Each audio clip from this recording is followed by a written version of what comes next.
Saludos, amigos. DRJ Like Dove Gifted presenta Pedro el Cruel, la luna sangrienta. El viento aullaba entre los árboles del bosque de Alcorcón.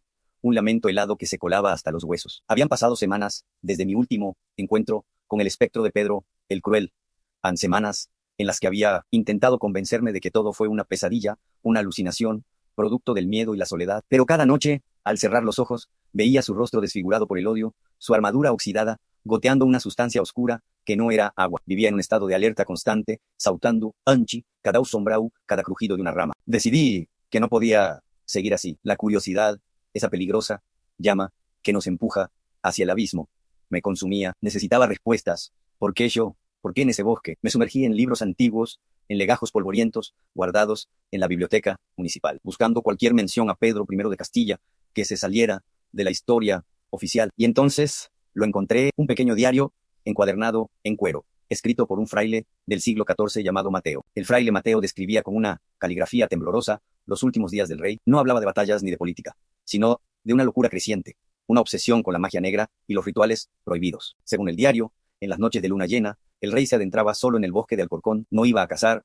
no iba a encontrarse con nadie, iba a realizar pactos oscuros. El fraile mencionaba un ritual específico, uno que prometía la inmortalidad a cambio de un sacrificio de sangre bajo la luna sangrienta, una luna de cosecha teñida de rojo. El diario terminaba abruptamente, con una frase escalofriante: "A su alma ya no le pertenece". Vaga por el bosque, atado a la tierra que profanó, buscando completar lo que empezó. Un escalofrío recorrió mi espalda. Consulté el calendario lunar. Esa misma noche habría una luna de cosecha, una de esas lunas llenas anaranjadas que parecen arder en el cielo, la luna sangrienta del fraile Mateo. Sabía que era una locura, una invitación directa a la muerte, pero tenía que ir, no por valentía, sino por una necesidad desesperada de poner fin a aquella tortura. Si iba a enfrentarme a él, tenía que ser en sus términos, en su noche, armado con una linterna potente, una cruz de plata que me había regalado mi abuela y el corazón latiendo desbocado en mi pecho. Me adentré en el bosque al anochecer. La atmósfera era diferente a las otras veces. El silencio no era pacífico, sino tenso, como el aire antes de una tormenta. El bosque entero parecía contener la respiración. La luna, inmensa y de un rojo cobrizo, ascendía sobre las copas de los árboles, bañando el paisaje en una luz fantasmal. Cada sombra parecía un monstruo al acecho, cada susurro del viento era su voz llamándome. Seguí el sendero que ya conocía, el que me había llevado a las ruinas del antiguo pabellón de caza. Pero esta vez, algo había cambiado. Un olor metálico y dulce flotaba en el aire. El olor inconfundible de la sangre fresca. Se hacía más intenso a medida que me acercaba. Al llegar al claro, la escena me heló la sangre. El suelo, alrededor de los restos de la edificación, estaba cubierto de animales muertos, ciervos, jabalíes, zorros, todos con la garganta abierta, dispuestos en un círculo macabro alrededor de una piedra plana que nunca antes había visto allí. En el centro de la piedra, grabado toscamente, había un símbolo extraño, una espiral con 3 puntas que parecían garras. El ritual estaba recreando el ritual. El pánico me invadió, quise dar media vuelta y correr, huir de aquella locura. Pero entonces lo escuché, no era un lamento, no era un susurro, era una risa gutural, profunda y cruel, que parecía brotar de la misma tierra. Y allí, de pie junto a la piedra del altar, estaba la figura de Pedro.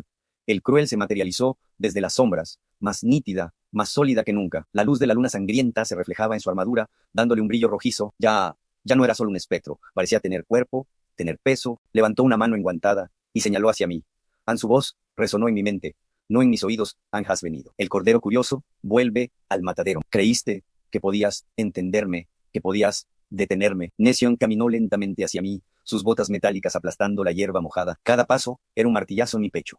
Durante siglos he esperado una noche como esta. Una luna de sangre y un alma dispuesta. Los animales solo abren el camino. Su sangre debilita el velo, pero necesito una chispa humana, una vida consciente, para romper mis cadenas y caminar de nuevo entre los vivos. Retrocedí, tropezando con una raíz, caí de espaldas, con el barro frío empapando mi ropa. La linterna se me escapó de las manos, rodando y apagándose. Solo quedaba la luz roja de la luna. Él se cernió sobre mí, su sombra cubriéndome por completo. El hedor a tumba y a sangre vieja era abrumador. En su mano libre apareció una daga. No era un arma de fantasma, era real. Su hoja de acero brillaba con la luz carmesí del cielo. Tu miedo es delicioso, siseó en mi mente. Alimenta el ritual. Tu vida será el último ingrediente. Serás un sacrificio recordado por la eternidad. Levantó la daga, preparándose para el golpe final. Cerré los ojos, esperando el frío acero. Apreté la cruz de plata en mi mano con tanta fuerza que los bordes se me clavaron en la palma. En un último acto de desesperación, recé no una oración aprendida, sino un grito silencioso del alma, pidiendo ayuda, pidiendo salvación. Cuando abrí los ojos, la daga estaba a centímetros de mi pecho, pero se había detenido. El rostro del rey estaba contraído en una mueca de esfuerzo y rabia. ¡No! Gritó su voz en mi cabeza. ¡No puedes interferir! Miré más allá de él, al detrás del rey. En el borde del claro había otra figura. Era etérea, casi transparente. La silueta de una mujer con un vestido largo y sencillo. Su rostro era sereno, pero sus ojos brillaban con una tristeza infinita. No la conocía, pero sentí una extraña conexión con ella, una sensación de protección. Déjalo en paz, hermano, susurró una voz suave, como el murmullo de un arroyo. No era una voz en mi mente, era un sonido real, aunque apenas audible. Pedro se giró violentamente. Blanca, tú, ¿cómo te atreves a oponerte a mí? Deberías estar pudriéndote en el olvido. La figura de la mujer Blanca de Borbón, su esposa asesinada, se hizo ligeramente más sólida. Mi amor por esta tierra es más fuerte que tu odio. No permitiré que la sigas manchando con tu maldad. Tu tiempo acabó hace mucho. Una batalla de voluntades se desató ante mis ojos. El espectro del rey rugía, intentando abalanzarse sobre mí, pero una fuerza invisible lo retenía. El fantasma de Blanca extendía sus manos, y una luz pálida y azulada emanaba de ellas, rodeando a Pedro como una red. La luz roja de la luna y la luz azul de Blanca luchaban por el dominio del claro. El bosque entero parecía temblar. Los árboles se agitaban violentamente. El viento aullaba y el suelo vibraba bajo mi espalda. Aproveché la distracción, gateando hacia atrás, me alejé del centro de la contienda. El rey, enfurecido, dividió su atención. Con un grito de pura malicia, lanzó la daga hacia mí. No apuntaba. Solo la arrojó con una fuerza sobrenatural. Vi el destello metálico girando en el aire, directo hacia mi cara. Instintivamente, levanté la mano para protegerme. El dolor fue agudo, cegador. La daga se había clavado en mi antebrazo. Grité. Un grito de dolor y terror que rompió el silencio antinatural del bosque. Mi grito pareció romper el hechizo. La figura de Blanca parpadeó y se desvaneció. La fuerza que retenía a Pedro desapareció, pero mi sangre viva y humana, había caído sobre la piedra del altar. Una gota escarlata sobre el símbolo grabado. El símbolo comenzó a brillar con una luz roja intensa, pulsando como un corazón. El rey se echó a reír, una risa triunfal y demencial. Gracias, necio. Tu sangre ha sellado el pacto. La figura de Pedro comenzó a cambiar. Ya no era un espectro. Su armadura se solidificó, el óxido desapareció, volviéndose acero pulido. Su carne fantasmal se volvió real. Su rostro se recompuso, aunque sus ojos seguían ardiendo con un fuego inhumano. Ya no era un fantasma, era un hombre resucitado por la magia negra, y la sangre me miró, ya no como a un sacrificio, sino como a un insecto. Ahora, el mundo volverá a conocer a su verdadero rey. Se dio la vuelta, y sin prestarme más atención, comenzó a caminar hacia la oscuridad del bosque, alejándose del claro. Me quedé allí, en el suelo, con el brazo sangrando, temblando incontrolablemente. Había ido al bosque, buscando respuestas, y para poner fin a la amenaza. En lugar de eso, la había liberado el fantasma de Pedro, el cruel, ya no estaba atado al bosque. Ahora, estaba libre, y el mundo entero era su nuevo pabellón de caza. Y yo era el único que sabía la verdad, el único que sabía qué clase de monstruo acababa de desatarse. La luna sangrienta comenzó a palidecer, pero para mí, la noche más oscura acababa de empezar. Gracias por acompañarme en esta tercera parte. El terror apenas comienza. Si te atreves a saber qué sucede, ahora que Pedro el Cruel camina de nuevo entre nosotros, no olvides suscribirte y activar las notificaciones. Nos vemos en la próxima historia. Si sobrevivimos, hasta entonces, el bosque crujía bajo mis pies. Cada rama rota un hueso que se partía en la quietud de la noche. Era yo, Pedro, condenado a vagar por esta franja de tierra maldita, que un día llamé mi refugio, mi coto de caza. Pero esta noche no era como las demás. Sobre las copas retorcidas de los robles y los pinos, una luna teñida de un rojo blasfemo, una luna de sangre, derramaba su luz enferma sobre mis dominios. Era la noche señalada, la noche en que el velo entre mi infierno y este mundo se rasgaba, permitiéndome sentir de nuevo el calor de la vida que tanto anhelaba arrebatar. El viento soplaba con la voz de las almas que envié al abismo. Me llamaban cruel. Necios, no conocen la crueldad. La crueldad no es la estocada certera que pone fin a una traición. Es la lenta agonía de la espera, la incertidumbre que carcome el alma, la promesa de un dolor que nunca llega del todo, pero cuya sombra se alarga hasta el infinito. Eso es lo que yo ofrezco en este bosque. Los viajeros perdidos, los amantes furtivos que buscan un nido en la oscuridad, los curiosos que vienen buscando fantasmas, todos son míos, antes incluso de que sus pies pisen la primera hoja seca. Sienten mi presencia mucho antes de verme. Es un frío que no nace del aire, sino del tuétano de sus huesos. Un escalofrío que les recorre la espina dorsal, como el roce de una daga helada. Comienzan a mirar por encima del hombro, susurrando mi nombre como una plegaria rota. Pedro el Cruel, dicen. Lo pronuncian con una mezcla de terror y fascinación, sin comprender que invocarme es abrir una puerta que jamás podrán cerrar. Su miedo es el incienso que alimenta mi poder. Cada latido acelerado una nota en la sinfonía de su perdición. Recuerdo a una pareja, hace tantas lunas sangrientas, que he perdido la cuenta, se adentraron buscando la emoción del peligro, riendo y abrazándose bajo los árboles. Ella llevaba una flor blanca en el pelo, un faro de inocencia en mi mar de podredumbre. Los observé desde las sombras, un depredador disfrutando del juego.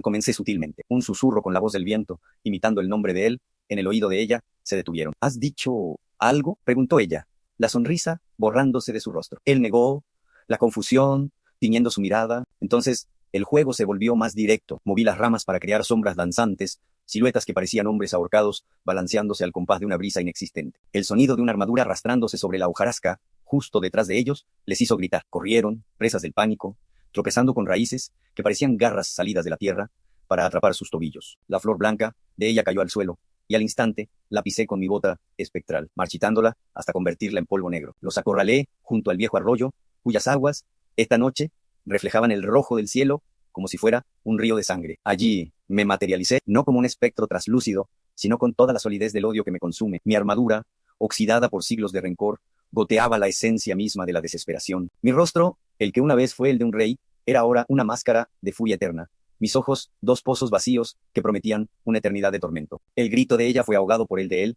un sonido gutural, animal, el sonido de un alma que se quiebra. No los toqué. No hizo falta, simplemente los obligué a mirarme, a contemplar el abismo que soy, hasta que sus mentes se hicieron añicos. Huyeron del bosque, pero se llevaron el bosque dentro. Jamás volvieron a ser los mismos. Susurran ahora en los manicomios sobre un rey muerto y una luna que sangra. Pero mis juegos van más allá. Disfruto con la ironía a los cazadores que invaden mis tierras con sus armas y su arrogancia.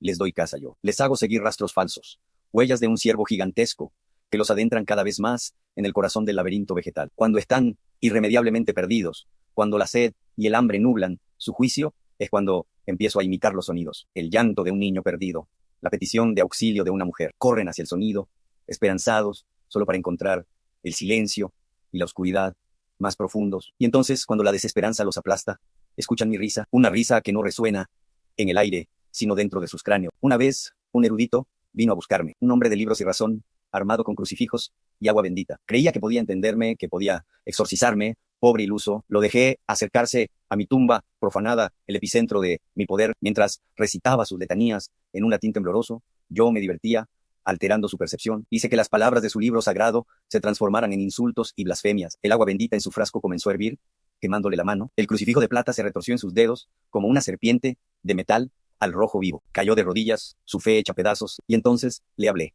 no con mi voz de ultratumba, sino con la voz de su difunta madre, suplicándole que se uniera a ella en la oscuridad. Vi la duda en sus ojos, el anhelo de creer en aquella mentira piadosa, y en ese instante de debilidad supe que era mío. Lo dejé vivir, pero le arrebaté su cordura. Ahora vaga por los pueblos cercanos, un loco que balbucea sobre árboles que susurran y un rey que habla con la voz de los muertos. Su tormento es un trofeo mucho más valioso que su muerte. Esta noche, bajo la luna sangrienta, el bosque está vivo con mi maldad. Las sombras se alargan como dedos huesudos, los árboles susurran mis hazañas, y el aire está preñado de un terror tan denso que casi se puede masticar. Siento nuevas presencias, un grupo de jóvenes, atraídos por las leyendas, armados con linternas y una valentía estúpida. Vienen a desafiar al espectro de Pedro, el cruel no.